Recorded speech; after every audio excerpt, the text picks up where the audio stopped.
విశాఖపట్నం తీరంలో అంతర్జాతీయ యుద్ధ నౌకలతో యుద్ధ భూమిని తలపిస్తుంది. ఇక భారత నౌకాదళం నుంచి 70కి పైగా యుద్ధ నౌకలు, సబ్మెరైన్లు, కోస్ట్ గార్డులు నౌకలు, 20 దేశాల నుంచి మరికొన్ని నౌకలు ఈ రివ్యూలో అయితే పాల్గొంటున్నాయి. ఇక రాష్ట్రపతి ద్రౌపది ముర్ము దేశ విదేశీ నౌకలను సమీక్షిస్తున్నారు. ఆమె కోసం తూర్పు నౌకాదళం ప్రత్యేకంగా ఐఎన్ఎస్ సుమేధ యుద్ధ నౌకను అందంగా తీర్చిదిద్దింది. ఇక ఆపరేషన్ సింధూర్లో కీలకంగా వ్యవహరించిన యుద్ధ విమాన వాహన నౌక ఐఎస్ఎస్ విక్రాంత్ ఈ సమీక్షలో అయితే ప్రత్యేక ఆకర్షణగా నిలవనుంది. ఇక దీంతో పాటు వివిధ నగరాల పేరుతో నేవీ నిర్మించిన నౌకలు INS Chennai, INS Visakha, INS Mumbai, INS Mysore, అలాగే ఐఎన్ఎస్ రాణా, రన్ విజయ్, తర్ఖానా, తమల్, నీలగిరి, హిమగిరి, ఉదయగిరి తదితర నౌకలతో పాటు సబ్మెరైన్లు, సింధు కీర్తి, సింధు కేసరి, కోస్ట్ గార్డ్ నౌకలు రివ్యూలో పాల్గొంటున్నాయి. యుద్ధ నౌకలు ఐఎన్ఎస్ హిమగిరి, ఐఎన్ఎస్ ఉదయగిరి విశాఖపట్నంలో రక్షణ శాఖ మంత్రి రాజ్నాథ్ సింగ్ చేతుల మీదుగా నౌకాదళంలో చేరాయి. ఇక వేర్వేరు షిప్ యార్డ్లలో తయారై ఒకేసారి ఒకే చోట కమిషనింగ్ కావడం వీటి ప్రత్యేకత. ఇక ప్రాజెక్టు 17Aలో మొదటిదైనటువంటి సెయిల్డ్ ఫ్రేగేట్ హిమగిరిని అయితే కోల్కతాలోని గార్డెన్ రిచ్ షిప్ బిల్డర్స్ నిర్మించగా, ఉదయగిరిని ముంబైలోని మజగాన్ డాక్ షిప్ బిల్డర్స్ రూపొందించింది. ఇక భారత నౌకాదళం వార్షిప్ డిజైన్ బ్యూరో రూపొందించిన 100వ నౌక కూడా ఇదే కావడం విశేషం. ఇక సూపర్ సోనిక్ క్షిపణులు, మీడియం రేంజ్ క్షిపణులు, 76 mm మీడియం రేంజ్ గన్ 30, ఇక MM-12.7 mm ఆయుధాలు, ఇక యాంటీ సబ్మెరైన్ సముద్రం అంతర్భాగంలో ప్రయోగించే ఆయుధాలు వీటిపై అమర్చారు. రైట్గా ఇదే అంశానికి సంబంధించి పూర్తి సమాచారాన్ని మా బీఆర్కే ప్రతినిధి ప్రేమ్ కుమార్ అయితే అందిస్తారు. ప్రేమ్ కుమార్, చెప్పండి, దీనికి సంబంధించిన అప్డేట్స్ ఏంటి?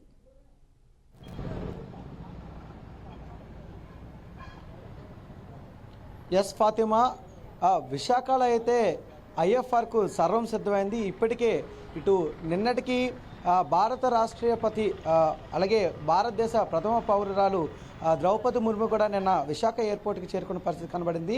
ఇటు ఆంధ్రప్రదేశ్ గవర్నర్ అయిన అబ్దుల్ నజీర్ కూడా ఆమెకి స్వాగతం పలకడం జరిగింది. ఆమెతో పాటుగా డిప్యూటీ సీఎం పవన్ కళ్యాణ్, అలాగే స్థానిక ఎంపీ అయిన ఎంపీ భరత్, అలాగే విశాఖ మేయర్ పీలా శ్రీనివాసరావు వీళ్ళందరూ కూడా ఆమెకి స్వాగతం పలకడం జరిగింది. నేరుగా అక్కడి నుండి ఆమె ఈస్టర్న్ నేవల్ కమాండ్ సంబంధించి ప్రత్యేక వసతులు ఏర్పాటు చేయడం కూడా జరిగింది. అక్కడ ఆమె బస తీసుకుంటున్నారు. అయితే ఈరోజు ఉదయానికి సంబంధించి ఇటు ఐఎన్ఎస్ సుమేధ నుండి అయితే మాత్రం అవి ఇంటర్నేషనల్ ఫ్లీట్ రివ్యూకి సంబంధించి కూడా సమీక్ష అయితే స్టార్ట్ అయ్యింది. ఇప్పటికే మనకు తెలుస్తుంది.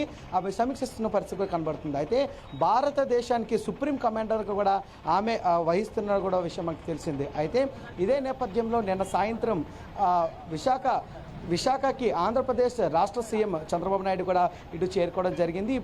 ఇటు ఇంటర్నేషనల్ ఫ్లీట్ రివ్యూ సంబంధించి, అలాగే మిలాన్ 2026లో భాగంగా ఇప్పటికే పలువురు ప్రతినిధులు, అలాగే భారతదేశమే కాకుండా వివిధ దేశాల నుండి కూడా అధికారులు మరి ప్రతినిధులు అందరూ కూడా విశాఖ చేరుకోవడం పరిస్థితి కూడా మనకు కనబడుతుంది. ఇప్పటికే దీనికి సంబంధించి మొత్తం ఏర్పాట్లన్నీ కూడా పూర్తయ్యాయి. ఫైనల్ రిహార్సల్స్ కూడా నిన్న అడ్మిరల్ చీఫ్ త్రిపాఠి ఆధ్వర్యంలో కూడా పూర్తి చేయడం కూడా జరిగింది. అయితే ఇటు విశాఖకు సంబంధించి బీచ్ రోడ్లో ఉన్న పార్క్ హోటల్ నుండి ఇటు ఈస్టర్న్ నేవల్ కమాండ్ వరకు కూడా సిటీ పరేడ్ కూడా నిర్వహించబోతున్నారు. దీనికి సుమారుగా 50 నుండి 60 యుద్ధ నౌకలు, వివిధ దేశాలకు సంబంధించిన, అలాగే మన దేశానికి సంబంధించిన సుమారుగా 110 యుద్ధ నౌకలు కూడా దీంట్లో భాగం కాబోతున్నాయి. అయితే ద బిగ్ డాడీగా మనం పిలుచుకునే ఐఎన్ఎస్ విక్రాంత్ ప్రత్యేక ఆకర్షణగా కూడా నిలవబోతుంది. అయితే దీనికి సంబంధించి ఇటు గాలిలో అయితే మాత్రం ఇటు ఫ్లైట్ జెట్స్ కూడా మిలాన్ 22 అయితే మాత్రం ప్రత్యేక ఆకర్షణగా నిలవబడుతుంది. అలాగే ఆయిల్ రిగ్ యొక్క బాంబు పేల్చుడు, అలాగే యుద్ధ విన్యాసాలు విశాఖ ప్రజలకైతే ఎంతో ఉత్సాహాన్ని ఇచ్చే కార్యక్రమం కాబోతుంది.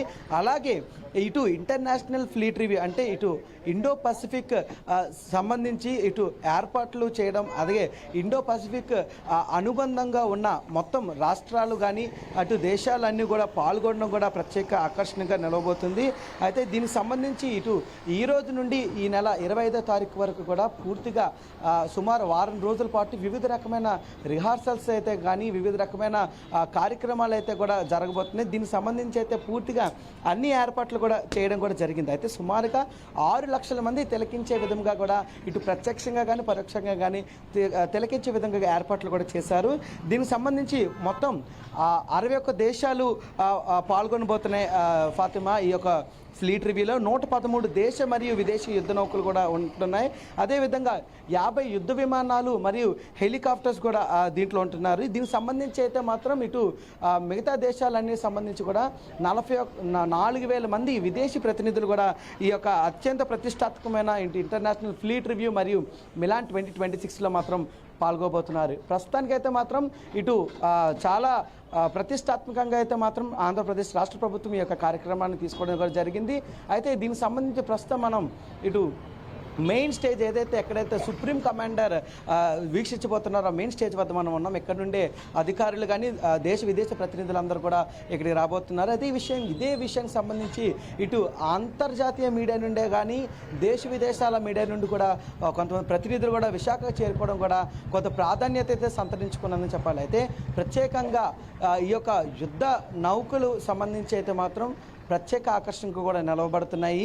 అదేవిధంగా చూసుకున్నట్లయితే ఇటు ఇప్పటికే విఐపి, వివిఐపి కూడా ఏర్పాట్లు కూడా చేయడం జరిగింది. ప్రస్తుతం మనం అదే ప్లేస్లో ఉన్నాము. మనం చూస్తున్నామైతే ఇదైతే ఐఎఫ్ఆర్ అండ్ మిలాన్ 2026 సంబంధించి ఒక ఏర్పాట్లన్నీ కూడా ఫైనల్ స్టేజ్కి వచ్చేసినట్టు కూడా మనకు తెలుస్తుంది. అక్కడ నుంచి మనం చూస్తుంటే అది ప్రత్యేకంగా బాక్స్గా కూడా అది మనం ఓన్లీ విఐపీస్కి సెక్యూరిటీ పర్పసెస్లో వాళ్ళందరినీ ఒక పక్కన కూడా పెట్టే పరిస్థితి కూడా కనబడుతుంది. Fatima. Right, thank you Prem Kumar for the update.